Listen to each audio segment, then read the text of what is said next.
자, 벌써 11월 중반입니다. 우리 아까 집사님이 기도해 하셨듯이 한 해가 벌써 마지막이 다가오고 있어요. 마지막 때가 가까우고 있습니다. 근데 여러분, 시작된 모든 것들이 다 결국 마지막에 있는 것 같습니다. 우리 하루의 시작을 생각해 보면, 오늘 무슨 일이 있을까? 어떤 일을 하나님 주실까? 기대가 있는데 어느덧 하루가 끝나고 말아요. 또 학교 생활, 우리 어린 아이들 생각해 보세요. 아이들 입학할 때 생각해 보세요. 야, 이제 입학하네. 저 고사리 같은 손으로 정말 그 거북이 같은 등짐을 지고 학교를 들어갔던 일을 기억해 보세요. 근데 어느덧 학교를 졸업하고 또 직장 생활 해야 될까? 우리 아이들 직장 생활 잘해야 될 텐데. 직장에 들어갔는데 또 어느덧 우리를 되돌아보면 이직을 하거나 퇴직을 해서 직장 생활을 끝날 때도 있습니다. 결혼이라는 것도 그런 것 같아요. 정말 이런 어떤 기대감을 품고 행복감을 가지고 결혼을 시작하는데 결국 결혼도 끝이 나요. 배우자가 먼저 떠난다든가 여러 가지 이유 때문에 내가 삶이 끝난다든가 결혼도 끝날 때가 있다는 거예요. 우리는 인생이라는 것 자체가 시작이 있지만 결국은 끝이 있어요. 근데 인생만 그런 게 아니에요. 오늘 말씀 보니까 만물이 모든 것이 시작이 있고 끝이 있다고 합니다. 어떤 사람들은 이 세상의 종말은 마치 지구만 맞이한다고 생각해요. 지구만 맞이하니까 이 세상의 종말이다. 그래서 그걸 좀 대비해보자, 이런 생각도 하는 분들이 있는 것 같지만 아니에요. 시작이 있으면 마지막이 있어요. 하나님은 알파와 오메가의 하나님이세요. 시작과 끝의 하나님이세요. 그래서 이 세상이 끝나는 그때에는 만물이 같이 끝을 나요. 그래서 만물의 마지막이 가까이 왔으니 그러므로 너희는, 이렇게 말씀하시지요. 대부분의 사람들은 마지막이라고 하면 굉장히 두려워합니다. 왜냐하면 마지막이 되어지면 지금 누리고 살았던 모든 것들을 빼앗긴다고 생각하기 때문에 그렇습니다. 또 마지막이 되어진다고 하면 내가 어떤 신 앞에서 내가 이제 혼쭐이 나야 되지 않겠나, 이렇게 해서 두려워하는 사람들도 있고요. 또 마지막이 되어지면 내가 사랑했던 사람과 이제 영원히 경별할 수밖에 없구나, 헤어질 수밖에 없구나, 그런 마음이 또 두려움이 생길 때도 있습니다. 마지막에 자유를 빼앗기고 기쁨을 빼앗기고 생명을 빼앗기는 날로 여기기 때문에 마지막이 두려운 것이지요. 근데 그럴 것이 세상이라는 것을 보고 살아가면 그 마지막이 다 그래요. 다 허망해요. 세상을 보면 그렇지 않습니까? 근데 하나님이 말씀하신 마지막은 그런 마지막이 아닙니다. 하나님의 마지막이라고 말씀하시는 것은 세상 만물을 창조하신 그때부터 계획하시고 준비하시고 이루셨던 것이 드디어 성취되어 완성되어지는 것이 마지막을 이야기하는 말씀이에요. 오늘 본문에 보면 마지막이라는 단어가 나오지요. 이 말의 원어로 보면요, 완성되었다라고 하는 뜻인데 원어가 델로스라고 하는 말입니다. 제가 요즘 원어를 많이 쓰니까 굉장히 좀 불편하신 것 같은데 원어에서 주시는 그 의미가 너무너무 다르기 때문에 그래요.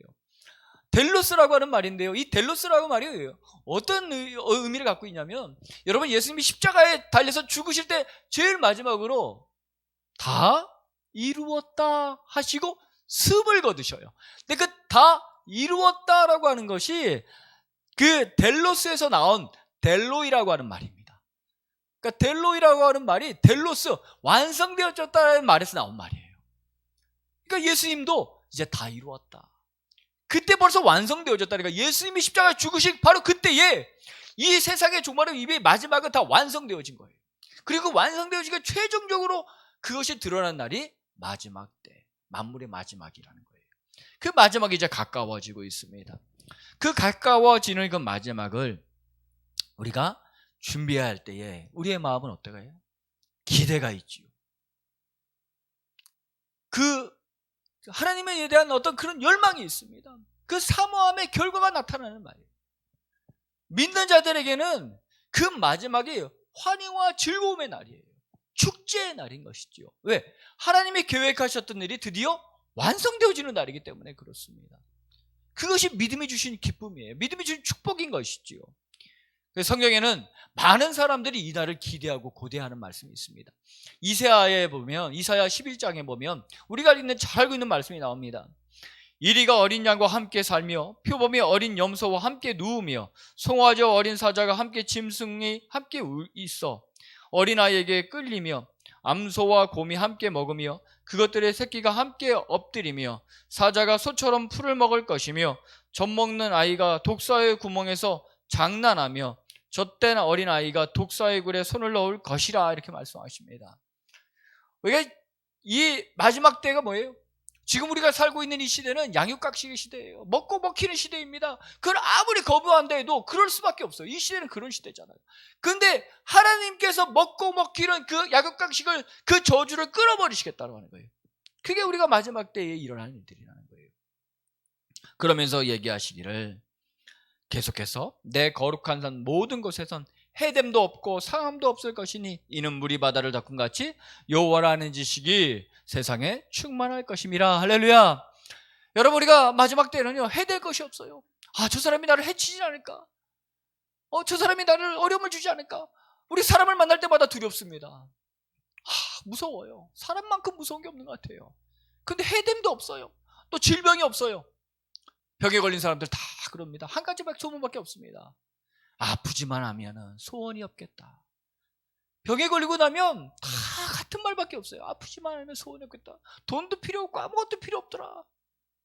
건강이 최고예요. 다 그런 말이에요. 근데 마지막이 되면 어때요?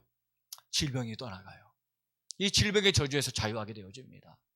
그러니까 우리는 영원히 해됨도 없고 질병도 없는 건강한 몸으로 하나님을 찬양하고 예배하며 그 안에서 기뻐하는 삶을 우리가 살아가게 될 때가 바로 이 마지막이라는 거예요. 근데 이때를 예수님 태어나기 바로 700년 전에 했던 이사야 선지자가 그것을 고대하고 기대하고 예언하며 사람들에게 선포했다는 거예요. 이제 마지막이 올 것입니다. 마지막이 올 것입니다. 여러분 실망하지 마십시오. 그때가 올 것입니다. 이 마지막이 우리에게 온다는 것이에요. 또 믿음장이라고 히브리서 11장의 이야기도 하죠. 여러분 엄청난 박해를 받았지 않습니까? 초대교회가 우리가 겪고 있는 박해는 박해도 아니에요. 전도하다가 어떤 분이 저한테 쌍욕을 막 해야 되는데 그건 박해가 아니에요. 어떤 목사님들은 막 침도 뱉는다고 하죠. 길거리 전도자였던 어떤 찬양 여전도사님 나왔잖아요. 침 뱉고 욕하는 거 다 이해돼요. 다 그래요. 근데 그거는 핍박이 아니에요. 핍박 수준에도 못 들어가요. 초대교회는 엄청난 핍박을 당했지 않습니까? 재산을 다 빼앗기고 자녀들이 끌려가고 내가 거기서 그 사자밥이 되어서 죽는 그런 초라한 꼴을 당하는 것이 그들에 당하는 핍박이었단 말이에요. 근데 그런 핍박을 당하는데도 이 마지막을 믿고 소망하는 사람들이 어떻게 고백하는지 아세요? 11장에 이렇게 얘기하지 않습니까? 더 좋은 부활을 얻고자 하여 심한 고문을 받되 구차에 풀려나기를 원하지 아니하였다. 여러분 인간의 몸이라고 하는 것은 고통을 가하면 절망할 수밖에 없어요. 고통을 가하면 희망을 찾기 어렵습니다. 몸이라는 게 그래요. 그런데 그런 심한 고문을 받음에도 불구하고 뭐라고 얘기하냐면 더 좋은 부활을 얻고자. 우리에게 더 좋은 부활이 준비되어 있다는 거예요. 우리에게 주시는 이 부활의 기쁨이 우리 이미 준비된 데가 믿기 때문에 그 핍박도 그런 핍박도 넉넉하게 일어났다는 것입니다. 우리에게도 동일한 부활이 있는 것이지요. 그래서 사도 바울은 로마서 8장 18절에 우리가 잘 알고 있는 말씀하죠. 생각하건대 현재의 고난은 장차 우리에게 나타날 영광과 비교할 수 없느니라. 아멘. 형제 여러분과 제가 겪는 것, 초대교회에 겪었던 그런 핍박이 아닐지라도 내 인생 속에서 겪고 있는 그런 모든 핍박과 어려움들은 지금 장차 우리에게 주실 영광과 비교할 건덕지도 되지 않는다는 거예요. 얼마나 큰 영광이 우리에게 기대가 있는지. 여러분 마지막 날은 영광의 날입니다. 회복의 날입니다.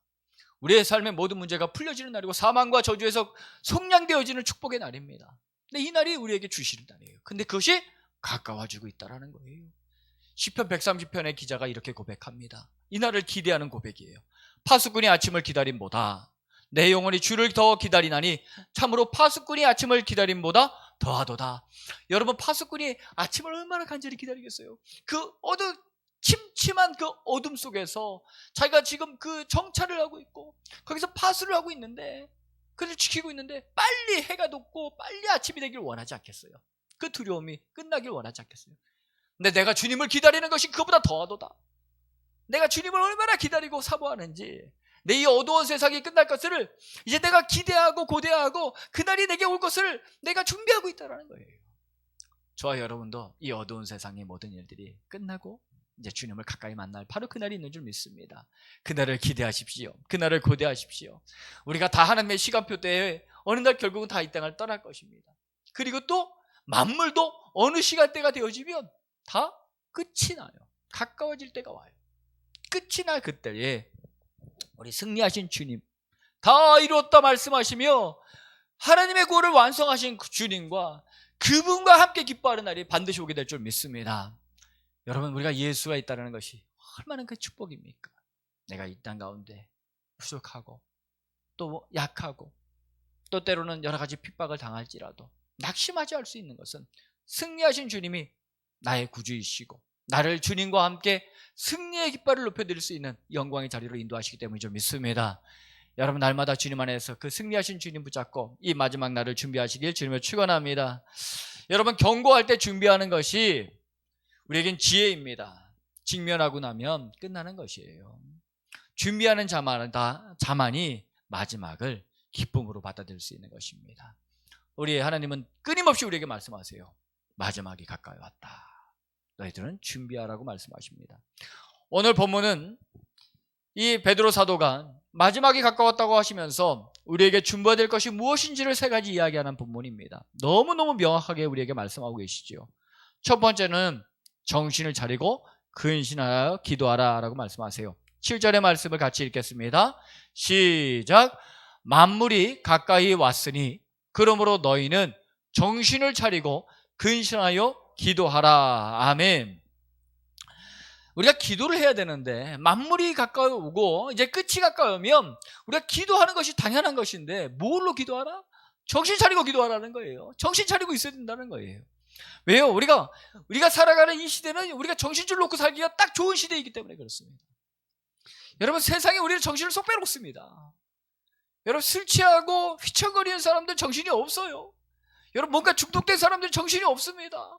뭔가 빠져있는 사람들 정신이 없어요. 그 사람들 여러분, 정신 차려 우리가 얘기하잖아요. 지금 베드로가 우리에게 이야기하는 게 뭐예요? 너의 그 정신을 쏙 빼놓는 그 세상 속에서 정신 차려야 한다는 거예요. 정신 차려야 한다는 거예요. 여러분, 내가 정신 차리고 있다는 증거가 뭐가 있어요? 내가 정신 차리고 살고 있다는 증거가 뭐예요? 오늘 그 말씀을 좀 드리고 싶어요. 그게 기도입니다. 기도. 내가 정신 차리고 살고 있다는 것이 그 증명되어지는 것이 내가 지금 기도를 하고 있다는 겁니다. 내가 기도를 하지 않고 있다는 건 세상에 내가 정신이 쏙 빠져 있다는 거예요. 그래서 기도할 시간이 없어요. 정신이 빠져 있으면 그러죠. 기도할 시간이 없어. 예배 드릴 시간이 없어. 하나님 일할 시간이 없어. 내 정신이 세상에 쏙 빠져 있기 때문에 그랬어요. 내가 기도를 하고 있다는 것이 내가 정신 차리고 있다는 증거예요. 증거. 여기 정신을 차리고 살아가야 된다고 하는데 어린애들을 보면요 정신이 없어요. 저희 자녀들 보면 특별히 막내가 굉장히 노는 걸 좋아합니다. 얘는 노는 걸로 뭔가 할 것 같아요. 근데 이 학원을 가야 되는데 애가 오늘 학원에 안 갔다고 전화가 옵니다. 학원에서 전화가, 애가 안 왔습니다.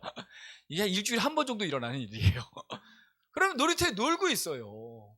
잠깐 놀아야 되는데 정신을 못 차리고 거기서 놀고 있는 겁니다. 학원을 늦어요. 또 해야 될 약속도 어겨요. 그리고 밥 먹을 때에도 그것들 못 와요. 왜? 정신 못 차리고 거기 놀고 있는 거예요. 정신 못 차리고. 어린아이니까 그럴 수도 있겠다 생각할 때가 있습니다. 그래도 계속 얘기하죠. 정신 좀 차리고 살아라 이렇게 얘기하죠. 근데 우리 어른도 생각해보니까 비슷합니다. 세상이라는 것이 우리를 어떻게 해요? 정신 못 차리게 하지 않습니까? 살아가는 게 얼마나 분주해요. 얼마나 복잡해요. 저도 요즘 다니엘 기도를 하니까 정신이 하나도 없어요. 정신이 하나도 없어. 전도하랴, 다니엘 기도해야 하랴, 운행하랴, 또 말씀 준비하랴, 정신이 하나도 없어요. 세상은 우리가 정신 못 차리게 하는 겁니다. 그러면서 하나님께 했던 약속을 잊어버리게 되어지고 또 내가 정신을 못 차리고 있으니까 기도를 해야 되겠다는데 기도도 잘 못할 때도 있고. 여러분, 내가 이 정신을 못 차리니까 기도가 안 돼요. 기도가 이 정신을 꼭 차려야 되는데 기도가 안 돼요. 오늘 말씀해 보면 정신이라는 단어가 나오는데요, 이 정신이라는 말이 원어로 소프로네사테라고 하는 말이에요. 죄송해요, 말이 너무 어려워요. 소프로네사테. 근데 이 말이 두 가지 말이 합성어여서 제가 얘기 드려요. 하나는 소스라고 하는 이 마음이라고 하는 뜻과 이 프렌이라고 하는 소스라고 하는 소리라는 뜻과 프렌이라고 하는 마음이라는 것이 둘이 합쳐진 단어예요. 직역하면 마음의 소리예요. 근데 목사님들은 이걸 갖고 건전한 마음이다 이렇게 설교를 하시더라고요. 건전한 마음이다. 건전한 마음을 가지고 근신하여 기도하라 이렇게 설명을 하시는데 저는 그것도 일리가 있는데 그럼 건전한 마음이 뭐냐? 건전한 마음이 뭐예요, 여러분? 뭐가 건전한 마음이에요? 도덕적으로 윤리적으로 건전한 게 건전한 마음이에요? 아니잖아요. 성경은 그런 걸 얘기하지 않거든요. 건전한 마음이라고 하는 건 지극한 그대로예요. 마음의 소리예요. 근데 그 마음의 소리가 무슨 소리냐? 성령이 내 안에서 세밀하게 들려주시는 하나님의 음성의 소리예요. 성령의 마음이 성령이 들려주시는 그 소리가 나의 삶을 건전하게 만들어요. 그리고 그런 사람이 기도를 할 수 있는 거예요. 여러분, 성령은 우리에게 끊임없이 말씀하십니다. 세밀하게 말씀하세요. 근데 내가 그 성령의 음성에 세밀하게 기울이다 보면 어느 순간 그 소리가 잘 분명하게 들려요. 처음부터 누구나 할 것 없이 우리의 육의 생각이 강하기 때문에 성령의 생각이 작게 들립니다. 들리나 안 들리나? 어저께 정선희 집사가 이야기한 것처럼 애매하네 이렇게 애매하긴 해. 애매하네. 사실 그렇게 들려요. 애매하게 들려요. 근데 거기에 반응하면 점점 크게 들려요. 여러분, 모든 감각이 그렇습니다. 모든 감각이 그래요. 저는 누구보다도 색깔을 많이 봐요. 제가 왜냐면 직업이 옛날에 한 2년 정도 자동차 도장을 했잖아요. 자동차 칠하는 걸 했잖아요. 사람들은 다 똑같은 색깔이라도 저는 그게 딱 2개가 붙어 있으면 다른 색깔인 걸 딱 알아요. 감각이 달라졌기 때문에 그래요. 소리도 마찬가지입니다. 음악하는 사람들은요, 소리를 다 구분해요. 그것이 샵이 붙었냐 플랫이 붙었냐 그거 다 알아요. 그 소리를 알기 때문에 그래요. 마찬가지예요. 우리 안에서도 처음에 성령께서 말씀하시는데 그 세밀하게 들려오는 그 소리가 내가 반응하고 들려지고 거기에 순종하다 보면 그 소리가 점점 분명해집니다. 근데 그렇게 성령이 하나님의 내 마음속에서 들려질 성령의 소리가 들려질 때에 그때 우리가 뭘 할 수 있어요? 정신을 차리고 기도할 수가 있게 되어지는 거예요. 기도할 수 있는 것이. 우리는 기도할 수 있는 사람이 못 돼요. 성경에서는 우리가 하는 기도도 제대로 된 기도가 아니에요. 다 우리의 육신의 생각으로 기도할 뿐이잖아요. 성령이 아니고서는 우리는 제대로 기도할 수 없어요. 그래서 성령이 탄식함으로 우리에게 기도하신다고 하지 않습니까? 네, 기도의 영이신 하나님의 성령이 우리를 붙잡아 주시면 우리가 그 마음의 소리에 귀를 기울여서 기도의 이끌림을 받게 되죠. 기도를 이끌어 가시는 거예요. 우리는 누구나 할 것 없이 내 문제, 내 생각, 내 자녀 내 안에 꽉 차 있어요. 기도가 항상. 그런데 그것이 언제 바뀌냐? 성령이 내 안에서 말씀하시는 것에 귀를 기울일 때 그때부터 바뀌기 시작되어지는 겁니다. 그래서 지금 오늘 말씀해 보면 직역으로 하면 마음의 소리를 깊이 듣고 근신한다는 말 너무 재밌어요. 술 취한다는 뜻이에요. 술 취하지 않는다는 뜻이 근신한다는 뜻이에요. 정신 꽉 차리고 기도하라는 뜻이에요. 이게 직역하면 그런 단어입니다. 우리가 이 말세가 가까이 왔으니 우리가 다 기도해야 합니다. 말세를 준비하는 사람은 반드시 기도로 증명해내고 있는 거예요. 기도하고 있는 거예요. 근데 기도할 때에 마음의 소리에 귀를 기울이셔서 성령이 내게 오늘도 무슨 말씀을 하시나, 그리고 내가 어떤 말씀을 순종해야 될까, 이것을 잘 구분하셔서 날마다의 삶 속에 하나님을 뜨겁게 사랑하고 준비하고 우리 하나님께 기도하며 살아가는 모든 성도들이 되어지길 주님을 축원합니다. 우리 두 번째로 우리가 준비해야 될 것이 뭐냐면 9절에 보니까 8절에 보니까 뜨겁게 사랑하라고 말씀하세요. 우리 8절 말씀 같이 읽어봅니다. 시작.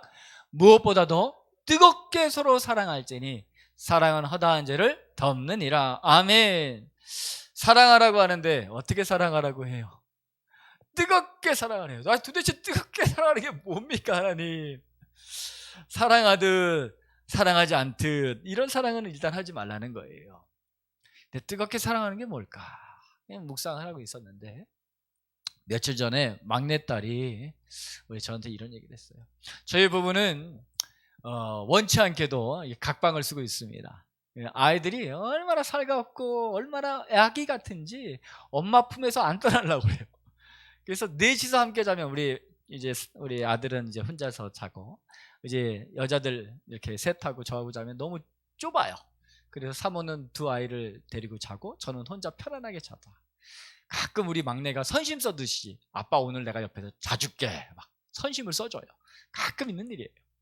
그러니까 이제 각방을 쓰게 되는데 며칠 전에 막내가 이제 엄마한테 이제 아침에 일어났습니다. 이제 일어나야 되는 시간이에요. 근데 엄마한테 계속 그러는 거예요. 아빠 옆에 가서 누워. 아빠 옆에서 자. 그러는 거예요. 아니 이제 일어날 시간인데 왜 저러나. 그래서 사모가 물어봤어요. 왜? 그랬더니 엄마가 아빠를 더 사랑하잖아. 엄마가 아빠를 더 사랑하잖아. 그러니까 사랑하는 사람 옆에 누워있으라는 거예요. 잘하는 거예요. 거기서 자기들이 엄마 빼앗고 있다라는 거예요. 지금 알고 있다라는 거죠. 근데 그 말을 듣는데 엄마가 더 사랑하는 건 맞아. 근데 좀 그 말을 들으니까 또 조금 억울한 마음도 있어요. 더 사랑하는 게 엄마가, 와이프가 저를 더 사랑하는 건 맞아요. 저도 고백해요. 근데 약간 좀 그 아이들한테 그 얘기를 들으니까 기분이 속 좋지 않아요. 왜? 나도 뭔가 사랑은 하는데 잘 표현되지 않는 사랑을 하고 있고 뭐 해주는 것이 별로 없어서 그렇게 보이겠다 싶었어요. 근데 저는 뜨겁게 사랑한다는 것이 결국은 더 사랑하는 게 아닐까 이상해요. 조금 더 사랑하자. 조금 더 사랑하자. 그 어느날 보면 뜨겁게 사랑하고 있지 않겠어요? 예전에 데이트할 때는 손 한번 잡아보고 싶어서 손 한번 잡아보고 싶어서 그렇게 막 손끝을 살짝살짝 스치기도 했던 것이 있는데, 지금은 부부인데도 손을 안 잡고 살아요. 저희는. 제가 그걸 너무 힘들어해요. 이제 워낙 배운 게 없어서 손을 못 잡고 자는 걸 못 배웠어요. 근데 조금 이렇게 가끔 해보려고 하는데 여전히 힘들더라고요. 손 잡는 게 여전히 저한테는 힘들어요. 근데 좀 더 잡아봐야겠다. 사랑한다는 말도 잘 표현 못하는데 애들한테 그런 소리 듣지 말아야 되니까 사랑한다는 소리도 좀 해봐야 되겠다. 그래도 조금 더 전화라도 좀 많이 해봐야 되겠다. 그렇게 전화를 많이 했는데 어느덧 애들이 셋이나 되니까 전화를 안 해요. 서로 피곤하고 그래서 그런지 전화도 이제 안 해요. 조금 더 사랑하는 것이 사랑하는 게 아닐까 이런 생각이 들어요. 여러분, 인생이 끝나고 났을 때 마지막에 모든 사람들이 후회하는 것이 딱 하나더라고요. 결국은 딱 하나예요. 뭐예요? 더 사랑할 걸. 더 사랑했어야 되는데. 아이들을 더 사랑했어야 되는데 그러지 못한 것이 후회되고, 아내를 더 사랑했어야 되는데 그렇게 하지 못한 것이 후회되고, 부모님을 더 사랑했어야 되는데 더 사랑하지 못한 것이 후회되고, 나를 아끼고 사랑하는 주위의 분들을 더 사랑해야 되는데 사랑하지 못한 것이 후회되고, 인생의 남을 끝날 때에 다 똑같은 말을 해요. 더 사랑해야 되는데 더 사랑하지 못한 것 후회된다. 여러분, 그분들이 사랑하지 않은 게 아니지 않습니까? 다 사랑했잖아요. 나름대로 사랑하고 살았잖아요. 그런데 결국 후회되는 것이 더 사랑하지 못했다는 거예요. 사랑은 했으나 적당히 한 거예요. 사랑에는 여러분, 이렇게 기대가 채워지지 않는 사랑이 좀 있는 것 같아요. 기대가 채워지지 않는 사랑. 애들 보기에는 제가 그런 사랑을 보이는 것 같고요. 전 기대만큼만 하는 사랑이 있는 것 같아요. 딱 기대하는 만큼만 딱 하는 사랑이 있고, 기대를 뛰어넘는 사랑이 있는 것 같아요. 기대를 뛰어넘는 사랑. 왜 웃으세요? 오늘 기대를 뛰어넘는 사랑을 받으셨어요? 기대를 뛰어넘는 사랑이 있어요. 근데 우리는 어떤 사랑을 받아요? 하나님께 기대를 뛰어넘는 사랑을 받죠. 하나님은 사랑받을 만한 사람이 아니었고 하나님을 사랑하지도 않았는데 하나님께서 우리를 사랑하시사 그리스도를 십자가에 죽으시는 그 사랑으로 확증해 보이셨잖아요. 기대를 뛰어넘어요. 이건 뛰어넘는다는 수준보다 차원이 아예 초월해버린 사랑을 보여줬어요. 그런 사랑은 우리를 사랑해 주셨어요. 사랑에 비친 사람들이죠. 근데 그 사랑이 우리 안에 있는데 우리는 기대에 못 미치는 사랑할 때도 있고요, 기대만큼만 할 때도 있어요. 그러나 크리스찬의 사랑은 어떤 사랑이어야 돼요? 기대를 뛰어넘는 사랑이어야 돼요. 항상 기대가 뛰어넘는 사람이 돼요. 기대를 뛰어넘는, 예상하지 못했는데 아니 어떻게 나한테 이런 사랑을 보여주지? 저 사람이 나하고 무슨 상관이길래 내가 이런 사랑을 저 사람에게 받아야 되지? 아니 내가 이 정도만 해준 것도 고마운데 이거보다 어떻게 더 많은 사랑을 내게 부어주지? 그게 예수님 사랑인 거예요. 그런 사랑의 수고가 있을 때 그 사람이 나를 통해서 누굴 발견해요? 예수님을 발견해요. 복음이라는 게 그렇게 드러나는 거 아닙니까? 예수님께서 뛰어넘는, 나의 기대를 뛰어넘는 그런 초월적인 사랑으로 나에게 다가오셨을 때 그 사랑 앞에 내 삶이 송두리째 바뀌게 되어지고 그 구원의 기쁨과 그 환희를 즐거이 누리게 되어지잖아요. 어저께 들은 말씀이 너무 어저께여서 그런지 너무 많이 생각해요. 예수를 믿으면 실실 웃고 다닌다. 저도 그랬어요. 예수를 믿었는데 환경은 안 바뀌는데 왜 이렇게 기분이 좋죠? 왜 이렇게 사람들이 사랑스러워 보이죠? 근데 그게 그때뿐이었던 것이 너무 아쉬워요. 근데 그런 나에게 누가 오셨냐? 성령이 오신 거예요. 성령이 내 안에 계시기 때문에 우린 누구나 할 것 없이 기대를 뛰어넘는 사랑을 할 수가 있는 거예요. 세밀한 음성에 귀 기울이세요. 충분히 하실 수 있습니다. 사람들의 기도를 뛰어넘을 때에 그 사람 속에서 예수가 발견되어지는 것입니다. 우리가 이 땅 가운데 살아갔을 때에 뜨겁게 사랑해야 돼요. 그것이 우리의 삶의 성공입니다. 인생의 성공이에요. 하나뿐인 인생에 해야 될 일은 딱 하나밖에 없어요. 뜨겁게 사랑하는 것입니다. 허다한 죄를 덮는다고 하셨어요. 여러분, 이 알프레드 디 수자라고 하는 분이 우리가 한 번쯤은 꼭 들어봤을 그 시의 한 구절을 이야기했어요. 이렇게 얘기했습니다.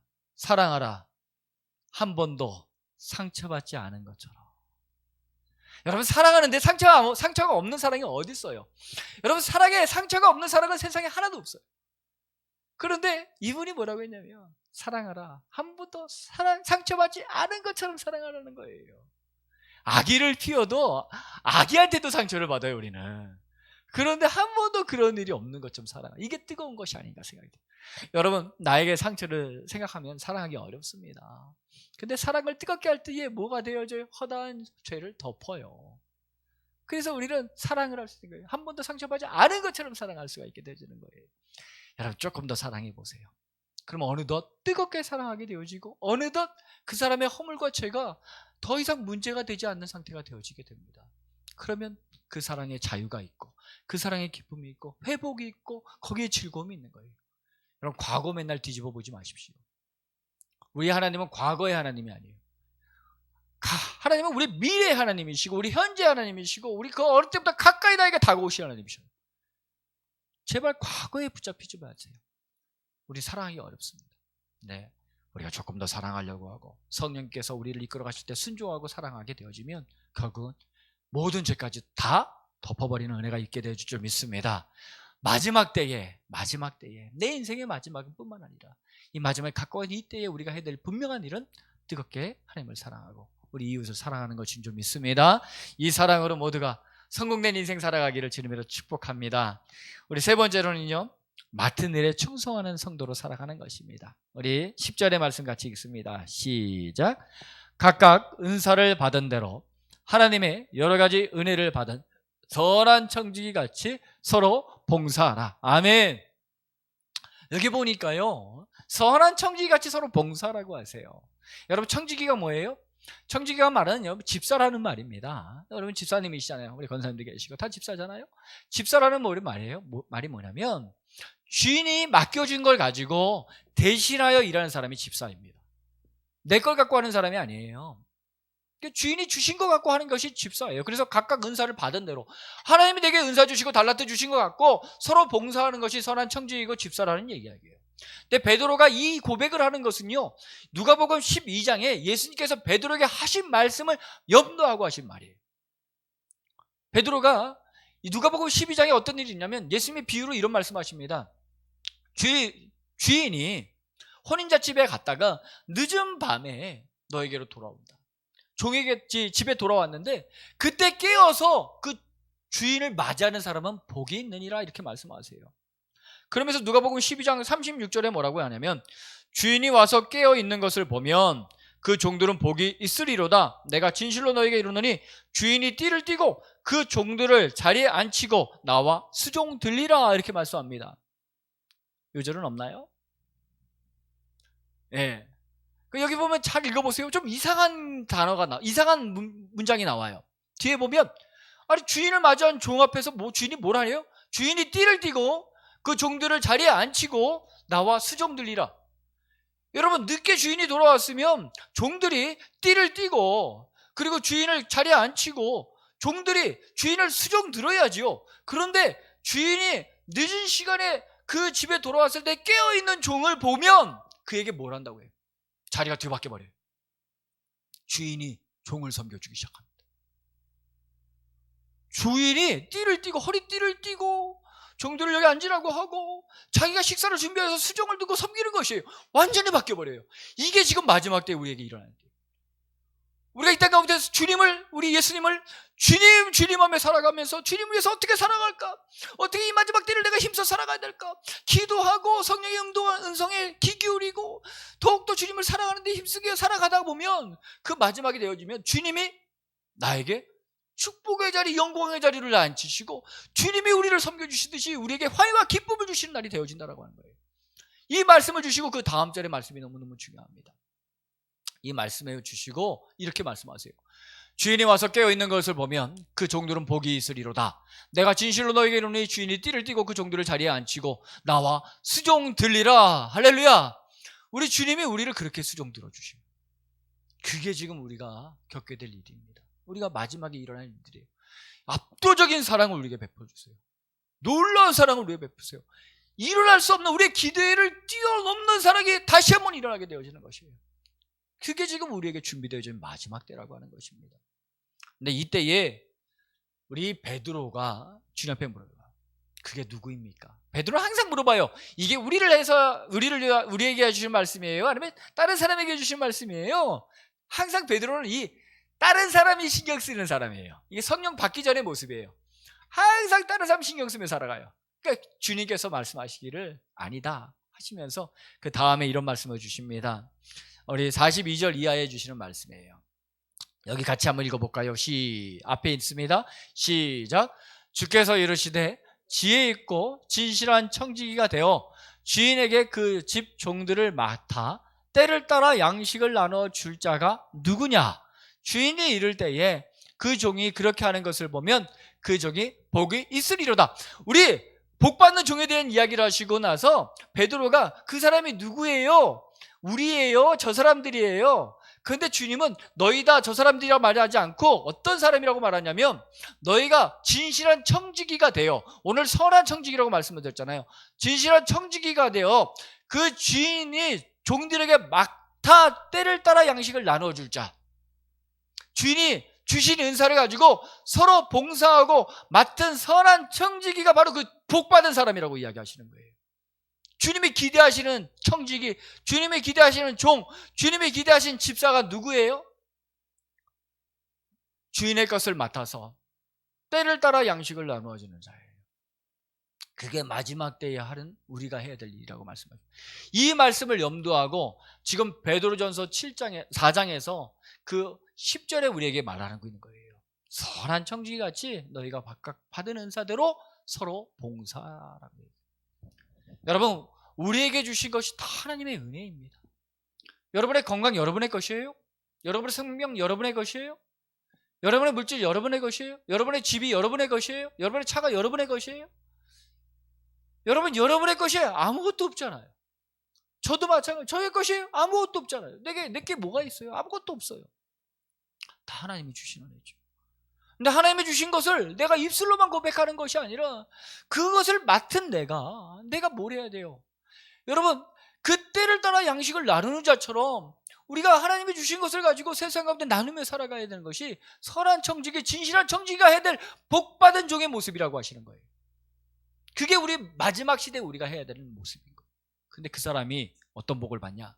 주님이 자리를 뒤바꾸셔서 그 종을 상석에 앉히고 허리에 띠를 띠고 그를 수종 들어주시는 복을 누리는 것이 바로 하나님의 맡은 자들, 하나님의 일을 대신하여 하는 사람들에게 주시는 축복이라고 말씀하고 계시는 겁니다.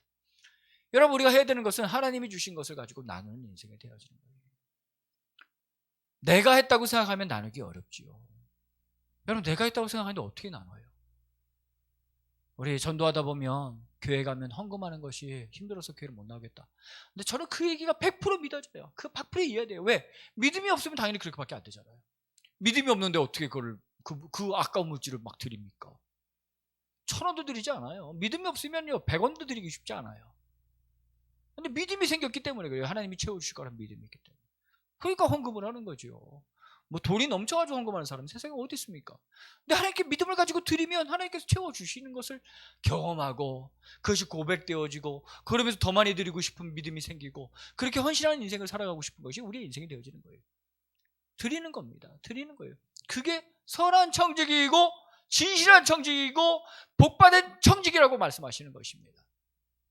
하나님 주신 것 대신 나누어주는 겁니다. 저희는 가끔 우리 자녀들한테 이것 좀 나눠서 먹어라, 이것 좀 다음 나눠서 가져라, 이렇게 나눠줘라 이렇게 하고 이제 뭐 교회 일 때문에 바빠서 나올 때가 있어요. 그럼 이제 그걸 갖고 나눠서 먹어야 되잖아, 애들이. 그래서 쫙 나눠서 가지면 되는데 꼭 욕심을 부려요. 꼭 욕심을 부리죠. 나누는 자가 욕심을 부려요. 안 나눠주고 싶고 생색을 내죠. 아니 받아서 나눠주면 되는데 얼마나 생색을 내는지. 내가 주는데 네가 막 이래서 안 주고 저래서 안 주겠다고 막 생색을 내. 애들 보면 참 그런 게 참 얄미워요. 아니 지고 다니면서 뭐 이렇게 생색을 내요. 주위 부모가 준 거 갖고 나눠주는 것 뿐인데. 또 딱 어떤 분들은 왜 이렇게 생색을 내는지 몰라요. 주님이 주신 것 갖고 나누어주고 살아가는 건데 아주 얄미워요. 생색낼 필요가 뭐가 있어요. 주님 주신 것 갖고 나눠주는 건데. 물론 나누어질 때 나에게 맡겨주신 나눔이기 때문에 내가 기도하면서 또 소원하시는 것을 이루기 위해서 내가 쓰여져야 되지요. 내가 분별해야 되지요. 아무렇게나 들어가는 것은 지혜로운 것은 또 아닙니다. 그러나 나눠질 때 우리가 하지 말아야 될 게 하나가 있다면 생색내는 거예요. 생색내는 거. 생색내는 거 다 상급이 없어지는 거예요. 생색낼 때 상급이 없는 거예요. 우리가 하나님 앞에 복받은 종이 되어지기 위해서는 하나님이 주신 양식대로 나아가는 겁니다. 우리 다시 한번 우리 10절의 말씀을 다시 한번 읽어봅니다. 다시 한번 10절의 말씀 읽어봅니다. 자, 같이 10절의 말씀 같이 다시 한번 앞에 있습니다. 읽습니다. 각각 은사를 받은 대로 하나님의 여러 가지 은혜를 받은 선한 청지기같이 서로 봉사하라. 여러분 다 은사가 있어요. 다 달란트가 있어요. 여러분 다 그걸 갖고 계셔요. 목사는 다 보여요, 그게. 근데 그거 다 받으신 대로 헌신하고 봉사하시면 참 좋겠어요. 여러분 두세 사람만 있어도 주님이 역사하시기 시작합니다. 근데 우리 교회는 나오지 않은 분들까지 다 합치면 14, 15명이 넘어갔습니다. 네? 근데 우리 충분히 하나님 일할 수 있어요. 왜? 각각 받은 은사가 다 다르고 그 안에서 우리 하나님 옆에서 서로 봉사할 수 있기 때문에 그렇습니다. 여러분 내게 주신 거 갖고 봉사하는 거예요. 그게 우리가 이 마지막 때에 하는 일이지요. 여러분 선한 청지같이 하나님 앞에 쓰여지길 주님으로 축복합니다. 하나님이 여러분의 마지막 때에 주님 오셨을 때에 여러분을 주님이 허리띠를 띠시고 여러분을 자리에 앉히고 수족을 들어가는 정말 감당할 수 없는 은혜, 압도적인 은혜, 기대를 뛰어넘고 초월하시는 그 은혜를 여러분 모두가 누려나가시길 주님을 축복합니다. 그날이 준비되어져 있어요. 그날이 준비되어져 있어요. 여러분 뜨겁게 하나님 사랑하십시오.